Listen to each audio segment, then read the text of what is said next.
Good morning, Florida lacrosse fans. Welcome to this late morning coffee with Florida lacrosse news. Sorry for the delay. Unfortunately, once every 3 to 4 months, the dental appointment kicks in at 8 a.m. so I can be back in time for the market open. So that's why we're broadcasting this a little later today. Lee Roggenberg, Florida lacrosse news, saying welcome. First things first, might be late morning, but I delayed the coffee break.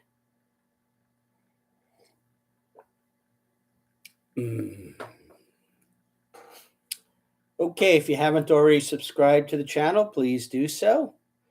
Find 25 other people who might be socially inclined to want to keep up with the best lacrosse morning program on the planet. Like the video if you do. Okay, let's get to last night. I watched the Montverde, Lake Highland game last night up in Orlando. Lake Highland hosting it. It was a YouTube broadcast, thank God, because at first I checked in with Alonzo in Winter Park and the camera was broken. I've tried Winter Park games in the past. The camera's been broken. I've tried a couple of other teams that I wanted to see play on that vaunted crappy NFHS broadcast platform, and cameras were broken. So, you can get a free camera all you want, schools. If it doesn't work, it doesn't do you any good. And it means you can't broadcast anything because you are locked in to that camera, whether you like it or not. Schools, take a good look at that NFHS contract and see if it's really worth it to you if it keeps breaking outside. So anyhow, the game itself is fantastic. Montford jumped out to a 5-0 lead. Lake Highland started to reel them back in, got all the way within, I believe, one goal at the end of the third period, and before Montverde was able to pull away in the fourth quarter. I can tell you just from listening through the stream, the crowds were really into it. It must have been a pretty good-sized crowd. You could hear the students chanting back and forth. It actually brought back a fun memory of, I believe it was the 2012 championship game up at Port St. Lucie when Lake Highland and St. Andrews were going at it. And back then it was a friendly rivalry. The parents knew each other. The kids were playing together on Team Florida. There wasn't any meanness in the crowd. And I remember one time where the St. Andrews kids had come up with a chant that they were saying. And about 5 minutes later, the Lake Highland side repeated the chant. And then, bless their hearts, the St. Andrews kids started chanting in unison, learn your own chants. I thought that was hilarious. And to their credit, the Lake Highland parents laughed it off instead of coming back with a rejoinder. So it was great to see a couple of student sections who had really gotten to the game and were loud the whole game. The game was very intense. With those who don't necessarily know the backstory, Chris Spaulding, head coach of Montford now, formerly the head coach of Lake Highland, had left the state, came back. They coached against each other last year. Jeff Mandermillion, his longtime assistant, taking over the program at Lake Highland. And so when these two teams get together, there's always going to be a little bit of extra on the platter for a while until some time passes over the years. Again, great game last night, guys. Okay. Also last night, Holy Trinity, big game, 9-4 over Jensen Beach. Jensen looking to make a case for top 15 in their area and class, and Holy Trinity trying to show that they're legit this year. You could probably say a little bit of both happened. Jensen showed they belonged. Holy Trinity, though, is showing that they're just a step ahead right now in their growth as a program. Great win for them. Also on the boys' side last night, Newsom holding on 10-9 win over Alonzo. I actually tried to check in with that game too. I couldn't get through, unfortunately. Camera broken. But a great showing by Alonzo and Newsom holding on to their 2A class rating.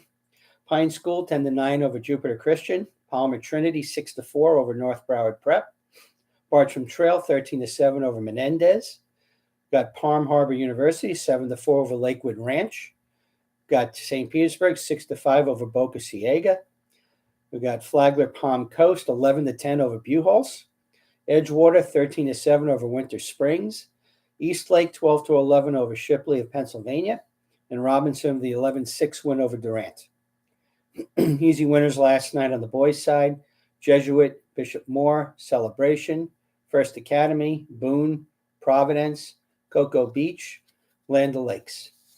Now, before we get on to the girls, just want to mention we had a little bit of bad news that broke yesterday with a GoFundMe. Alonzo Sr., Davison Shepard and his family have a GoFundMe up. Davison was the victim of an assault and has a substantial amount of medical bills piling up. We as a community have always tried to be there for ourselves, helping out each other when we can. If you can donate, please go to it. We'll put the link up later today, but it's pretty easy to find if it's on Twitter. And Davison, Davison, Shepard, Shepard. You can search in the GoFundMe if you don't want to wait until I put it up. Davison, good luck in your recovery. We're all praying for you. On the girls' side, last night, American Heritage Del Rey with another win over an out-of-state power, 12-10 over Agnes Irwin. The Heritage Del Rey program has done a terrific job this year. I believe they have only one loss in the out-of-state games and have knocked off, I think, 3 national powers already. Congrats, Coach McLean and his program. Winter Springs 11-8 over Apopka. Sebastian River 12-8 over Rockledge. Nice 15-9 over Wolfson. Celebration 13-6 over Sayre, which I believe is out of state. West Florida 6-5 over Pensacola. Lake Highland with a very big win over Episcopal School Jacksonville 14-7. I was thinking that maybe that would be a little bit closer game. Episcopal School is a heck of a team. Must have been a heck of a performance by Lake Highland yesterday. Bartow 15-9 over Dr. Phillips. Satellite 12-9 over Melbourne. Oviedo 13-12 over Trinity Prep. Mandarin 14-8 over St. Joseph. Cardinal Newman 9-8 over Seminole Ridge. And Forest 10-7 over Lake Mineola. There are a couple scores I didn't see posted last night. Pinecrest was hosting St. John Paul, and Steinbrenner was hosting an out-of-state power in Olentangy, and so I didn't see those particular scores. Easy winners last night on the girls' side: Benjamin, Newsom, Buchholz, Jupiter, Wellington, Calvary Christian Clearwater, Vieira, Cypress Creek, Pasco, St. Petersburg, Tampa Catholic, Plant, Milton, and Menendez. On the college side last night, 3 games: Florida Tech women knocking off Shorter 23-8. Kayla Minton, 5 goals, 1 assist. St. John Paul grad Carly Nero, 2 goals and 2 assists for Florida Tech. Kaiser women lost 19-15 to Reinhardt. Madison Andrews, 4 goals in the loss. Ave Maria women beat Point 19-2. Abigail Seiler, 6 goals, 2 assists. Hannah Shaffrey, 3 goals, 3 assists. Emma Davis, 4 goals, 1 assist. In the polls that came out yesterday, inside lacrosse, IWLCA Division I women, University of Florida at number 11, Jacksonville at number 23. Inside lacrosse, IWLCA Division II. On the women, Florida Southern number 6, Rollins number 9, Embry number 13, Tampa 15, St. Leo, Florida Tech, and Lynn also received votes. Inside lacrosse's meteor poll on the men's side, we had Jacksonville at number 12, and they were at number 12 on the USILA poll too. On the USILA D2 poll, Tampa remains number 1 in the nation, Rollins number 11, Florida 7 13, Florida Tech 14, and St. Leo got votes. Some of the awards yesterday: University of Florida, Danielle Pavanelli, the AAC Offensive Player of the Week. I believe she's won that now 7 times. University of Florida, Emma Lopinto. I believe this is now her 5th AAC Freshman of the Week.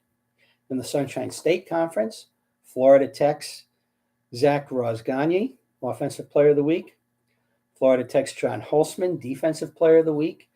And once again, Florida Southern's Kevin Horwitz, Specialist of the Week. St. Leo Women, Fiona McLaughlin, Offensive Player of the Week. St. Leo Women, Maria Palumbo, Defensive Player of the Week. Before we touch on the upcoming key games tonight on the high school side, the new Florida High School Athletic Association Power Rankings are out at 2 p.m. today. You will certainly see me jumping all over that, creating the brackets.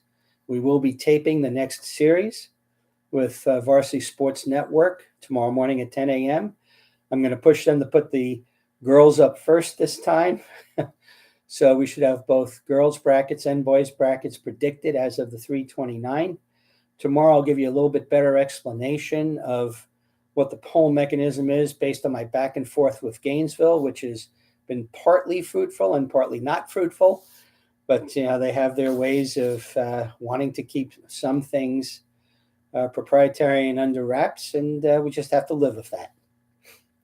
Okay, tonight, upcoming on the boys' side, 4 and 5 Park Vista hosts 8 and 2 Spanish River. Important game for Spanish River as they look to hold on to a top seeding in the district. 8 and 3 Gulliver Prep is hosting 8 and 3 Westminster Christian. All likelihood, this is home field for the district, although Gulliver has a loss to Ransom. And the way that this is playing out, there's a very good possibility only one District 16 1A team is going to make the brackets. So this could be your forebearer of who's going to be in the bracket. 6 and 4 Stoneman Douglas hosting 9 and 3 Pinecrest. 6 and 5 McClay is hosting 9 and 3 Creekside. Oxbridge at 11 and 3 is hosting Western at 10 and 5. 11 and 2 Lake Mary hosting 7 and 3 Timber Creek. Very important game for Timber Creek. If they want to have a shot at an at-large bid, assuming they don't win their district, this game is pretty much a must at this point. 8 and 2 Santa Fe hosts 5 and 4 Buchholz. 5 and 7 Ransom hosting 8 and 4 Columbus. Mentioned how big a deal this could be for Ransom. 6 and 4 Cardinal Mooney hosting 7 and 4 Canterbury. We had a tweet from Booker Corrigan who says he's going to be at the game tonight. Booker, homepage, submit game recap. You are a high-end broadcaster. Let's see how you do when you have to recap the game afterwards. I'd love to see a submit game recap from you on this game, buddy. Enjoy. We have 6 and 5 Gulf Coast hosting 7 and 4 Community School. Also very important games on seedings out there. And 8 and 3 Episcopal School Jacksonville is hosting 6 and 5 Fleming Island. On the girls' side, 8 and 1 Ryegrass Ranch hosts Holy Names at 5 and 4. 7 and 3 Manatee is hosting 9 and 5 Riverview Sarasota. 6 and 2 South Walton hosts Seacoast Collegiate. I forgot to write that record down. The next one too. 5 and 4 Southlake hosting Lake Mineola.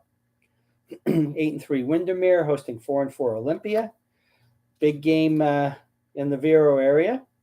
8 and 2 Vero Beach hosting 9 and 2 Benjamin.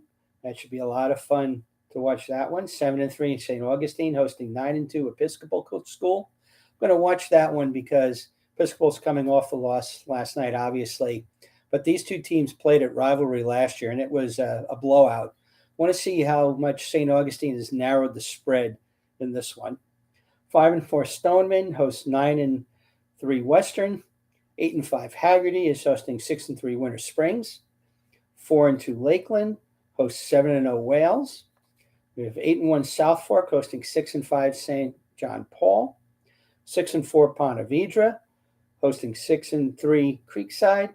And 9 and 1 Boone is hosting 5 and 4 Timber Creek. I noticed on the comments on the side there, we had a couple of kids checking in. A couple of our kids from Montverde. Guys played a nice game last night.